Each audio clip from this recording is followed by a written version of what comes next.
Now let us see the determination of location of neutral axis. Okay. Now we have already discussed how we have determined the location of critical neutral axis in the case of working stress method. Now the next thing is determination of location of neutral axis. And I have already told you, if I have to determine the location of normal neutral axis, then what I have to do? I have to see the static equilibrium condition. Okay. Now let us see this diagram. So I have made a singly reinforced beam, same which I have already told you, right? This is a stress diagram. Okay. Now this is N. N is equals to KD. K is the coefficient. K is the neutral axis depth factor. Okay. And T. Now what is this C? Now you know that this is the stress diagram. So the upper portion, this is neutral axis, right? This is neutral axis. So the portion above neutral axis gives you compression and the portion below neutral axis gives you tension, right? So this is compressive stress and this is tensile stress. Clear? Now, what does static equilibrium means? It means that there will be a condition when this C will be equal to T, because if C will not be equal to T, then there will be twisting in the concrete section or the singly reinforced beam section. So if there is no twisting in the section, at that time C should be equal to T, right? Now what is C and what is T? C and T are forces. That is the compressive force. This is compressive force, and what is T? Is the tensile force. Tensile force. Clear? Okay. Now, if I equate these two, what will I get? I will get some relations, or I will get the neutral axis, right? Let I denote the neutral axis with N, normal N. Let me delete this KD. Let us say for the time being it is just N. Clear? Now, what is the unit of force? It is Newton. And what is the unit of stress? It is Newton per mm square, right? So whenever you get confused whenever you get confused with the formula that isn't the correct formula which I have written, just compare the units, you will get the answer. Similar case in the environment also. In environment engineering, when you are solving the activated sludge process, other thing, if you are confused in the question, let us say, suppose that you have been given volume, you have been given meter cube per second, let us say some rate is given to you, right? And you need to determine the time. Just divide volume with the discharge, you will get time, right? Just see the units. Similarly in concrete also, if you are confused with something, with whether the formula is correct or not, what you have to do? You have to compare the units, you will get the answer. You will get the correct formula, okay? Now, I have to compare the forces. Clear? Okay? Now, this is triangle. Okay, now this is triangle, this is basic elementary mathematics, that if you want to determine the force will be acting somewhere here. The force will be acting somewhere here. Where will it be acting actually? It will be acting at the centroid of the triangle. Now why centroid of the triangle? It can act anywhere. Why centroid of the triangle? The reason is, in fluid mechanics also you must have heard about a term known as the center of pressure, right? So center of pressure in fluid mechanics, what it is equals to? So center of pressure is equals to Ig, which is the moment of inertia at the neutral axis or the center of gravity, right? Divided by A into H bar plus H bar. Remember that, right? So this center of pressure is actually the point at which the force is actually acting. Okay. So in case of this triangle, this force will be acting at the centroid, right? So centroid means from the above, it will be at a depth of, let us say, n upon 3. This is n, right? So n upon 3, and from here it will be 2n upon 3. Same here, it will be acting, let us say this whole distance is d. This is d. So this will be d minus n. So this will be equal to d minus n into 2 by 3. And this will be equal to d minus n into 1 by 3. Clear? Okay, understood? Now let us compare the forces. Now, if I want to calculate the force from this stress diagram, so this is a triangular stress diagram, so the area, now I know that force is equals to stress into area. Stress into area. So what is the stress acting at this section? It will basically the characteristic stress, right? So characteristic, because the maximum stress will be the characteristic stress, because this is the assumption of working stress method. If the stress will exceed the characteristic stress, the beam will fail. Okay. Now characteristic stress. So I can say that C will be equal to characteristic stress. Let us say FCK into area. Why area? Because stress into area will give you force. So area of this stress diagram will be equal to half into base. Let us say this is the base. So how much is the base? Base is n into height. How much is height? Height is actually the beam width. Okay, because the stress will be acting from here to here. I am just solving it. It will be acting from here. Let us say this is plus compressive, and let us say this is tensile minus. Okay, so I just shifted it here like this. Okay, so don't get confused here. So width will be actually the width of the beam into B. Again, I have told you, if you get confused, I know that half into n. This is also mm or meter. This will also be mm, and this will be Newton per mm square. So mm square will get cancelled out, so it will get force. Clear? So this is C. Okay. Now what about T? So T will be equal to Fy, or you can say stress in steel. Now sigma in steel. Okay, sigma in steel into area of steel. Simple. Now comparing these two equations, you can get some value of n. Now here, if I compare the two, I will get Fck into half into B into n will be equal to sigma St into AST. What is AST? Area of steel. Because sigma St, stress in the steel, into AST. So stress into area will give you force. Okay. So from here I can get the value of n. So n will be equal to, now just compare it, you will get the answer. N will be equal to 2 times of sigma St, 2 times of sigma St into AST divided by Fck or sigma Ck, whatever you want to write, into B. So that is how you will get the value of normal neutral axis, or the location of normal neutral axis. Clear? So this is also important. Clear? Now I have told you all these things. Now the next thing is that, suppose that you want to calculate the lever arm. Okay, now what is lever arm? So listen to me very carefully. Lever arm is the distance between the center of force in the compressive zone to the middle of this steel bars.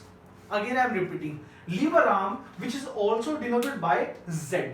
Okay, now let's come to the concept of lever arm. I am rubbing it. Okay.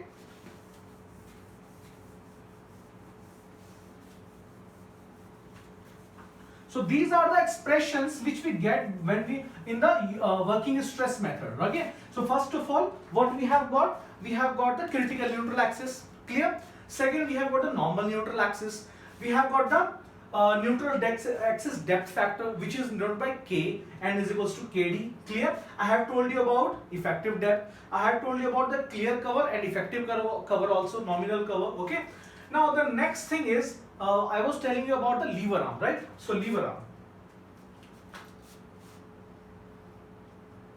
Lever arm. So in concrete engineering, in the design of concrete structures, there is a purpose why I am telling you all these things. Why I am telling you lever arm, why I am telling you neutral axis depth, there is a purpose. Now I will tell you what the purpose is actually. Okay. So lever arm, so it is denoted by Z.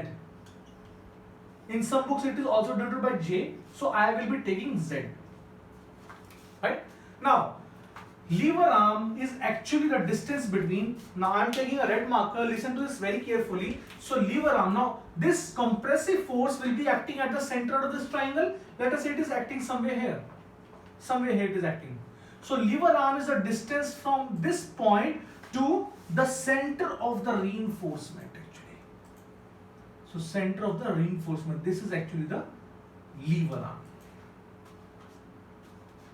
Clear? Now what will be the expression for lever arm? Just look at the geometrics. You will get, if I subtract d minus this distance, Again I am repeating, if you subtract this distance from the effective depth d, you will get lever arm.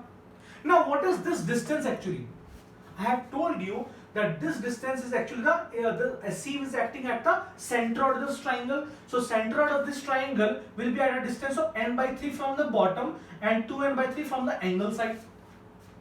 Clear? That is the property of a triangle. That is centroid lies there, right? I am not going into details how you determine the centroid. That's a very simple thing. Okay. Now z will be equal to d minus this distance. How much is this distance? That is n/3. d minus n/3. Right?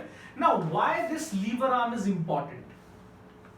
Why this lever arm is important? Because I have told you about lever arm because there will be a term which I am going to tell you right now, that is known as the moment of resistance, MOR. Very, very important. In 2020 GATE also question came from the moment of resistance. It was a very easy question. Clear? So moment of resistance, let me write it the full form, MOR, moment of resistance. Moment of resistance. Moment of resistance. Clear? Now what is moment of resistance? This is also very simple. Let us say that this is a beam, okay? Let us say that this is a beam, okay? If I apply some load here, it can be a UDL also, it can be a point load also. For the time being, it is point load. So if I apply some point load, so there will be some moment at every section, because let us say this is a beam, simply supported beam. If you apply W here, this will be W/2. This will also be equal to W/2. Clear? Now there will be some moment at the center. How much is the moment? W/4 is the moment, maximum moment at the center, right? So if you draw the bending moment diagram, so it will be like this. This is WL/4, 0, 0 bending moment diagram. Clear? So at every point the moment is something. So at every point, let us say it is a distance x. At every point the moment is W/2 into x. This is very simple, basic strength of materials, right? Basic analysis. Clear? So at every moment, at every point, there will be a different moment which will be acting on the beam. Now suppose that, now this is a beam, okay? The marker is a beam. Suppose that this particular point of the beam, okay, this particular point of the beam, if it cannot resist this moment, what will happen? This beam will fail from here. Understood? Now let us say that this is a monolithic beam. Monolithic means it has been cast monolithically. Okay. Suppose that this section of the beam, let us say at this point the moment is, let us say, 12 kilonewton meter, and the moment resisting capacity of this particular section, let it be 11.5 kilonewton meter. So what will happen? This is basic sense that the beam will fail from this point. Right? So moment of resistance, or that is not from the name also it is clear, moment of resistance. How much moment can it resist actually? That is the moment of resistance. Clear? Okay. Now let me rub this. And now let us come to our topic, the moment of resistance. Okay. So moment of resistance will be for both the materials. Both the materials means in a beam you have two materials. One is concrete and one is steel. So if you are applying load, some moment will be resisted by concrete and some moment will be resisted by steel. Simple. Now if you are calculating moment of resistance, then this lever arm is very important, because if you are calculating moment of resistance with respect to concrete, then moment of resistance, it is actually equal to C into Z. What is C? I have already told you. C is equals to half into base is N, into height is B, into sigma Ck or Fck. Clear? Now if you put it here, you will get the moment of resistance with respect to concrete. Simple. Now similarly, if you want to calculate the moment of resistance with respect to steel, what do you have to do? Simple. You will be T into Z. Now let me write it. Right? moment of resistance with respect to steel, it will be equal to T into Z. Clear? Now, this is T into Z, this is C into Z. What is T? That is sigma ST into AST into Z. And what is Z? That is D minus N by 3. Now, a very important question. This was all about the theoretical part. Now, a very important question in which theory as well as numericals have been asked in a lot of examination, even in GATE examination also, from working stress as well as the limit state method also. Now the important question is, okay sir, it is very good that you have written two formulae. I can mug these, learn these two formulas. It's okay. But the thing is that, sir, when do I have to apply the moment of resistance with respect to concrete, and when do I have to apply the moment of resistance with respect to steel? Is there any demarcation or is there any assumption that I have to apply this at this point or I have to apply this at this point? So what is that condition actually? Okay, now listen to me very carefully. The condition is, I am giving you an example. Okay, so let me give you an example. First of all, before giving the example, let me define three sections. The three sections are, one is a balanced section. Balanced section. Second one is under reinforced section. Under reinforced. Now I will not be writing reinforced completely, I will be writing R by F. That is reinforced, right? Under reinforced section. And the third type of section is, a lot of you may have just answered it, that is over reinforced. Over reinforced section. Now let us understand what these three sections mean, and then I will explain you when you have to apply this and when you have to apply this. Okay? And what is the condition at which you can apply any of the two. Clear? Now, what is a balanced section? Now, balanced section means that the concrete and the steel forces, the stresses developed in concrete and the steel, they are actually balanced, or you can say that C is equals to T. I told you, C is equals to T. Clear? Now, in balanced section, what do you have? That the concrete as well as the steel, they are actually carrying equal moment of resistance.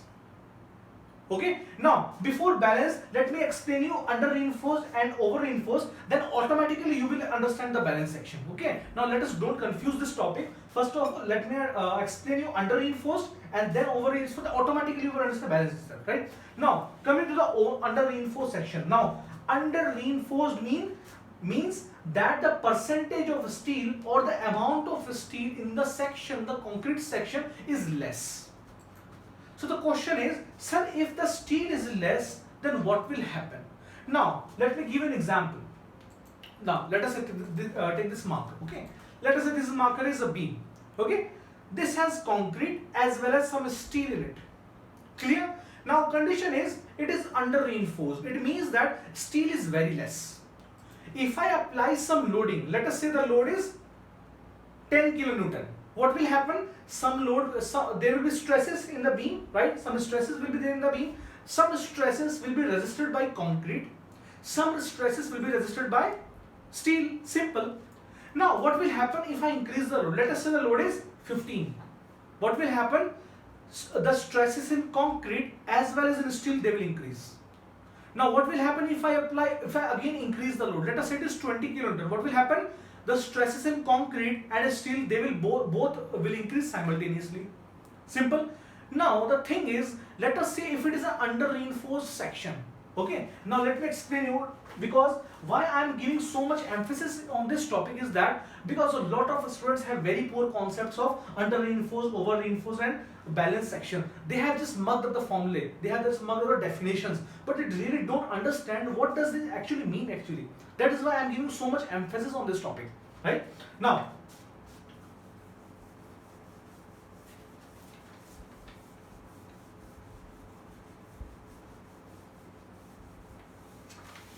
you will understand it very easily. For example, this is a concrete beam.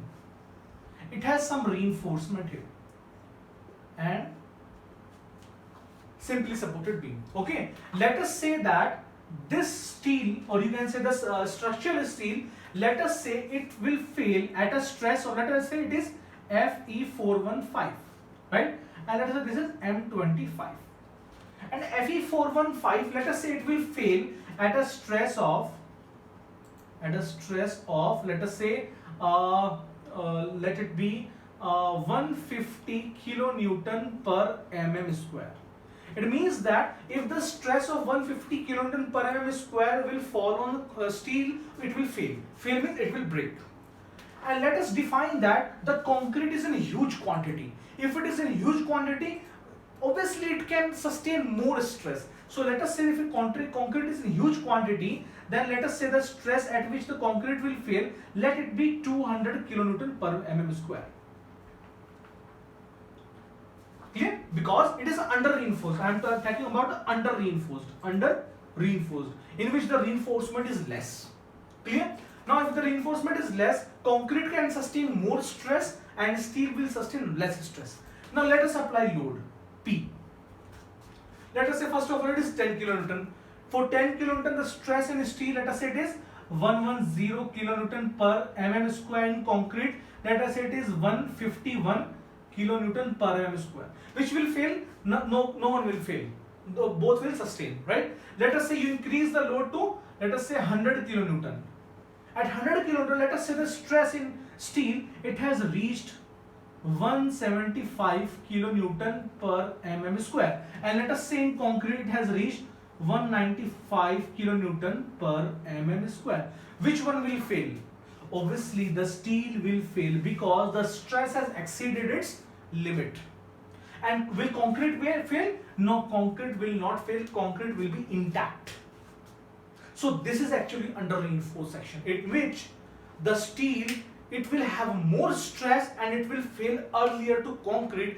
Those sections are known as the under reinforced sections. Now the question is, sir, what is the fun of providing an under reinforced section?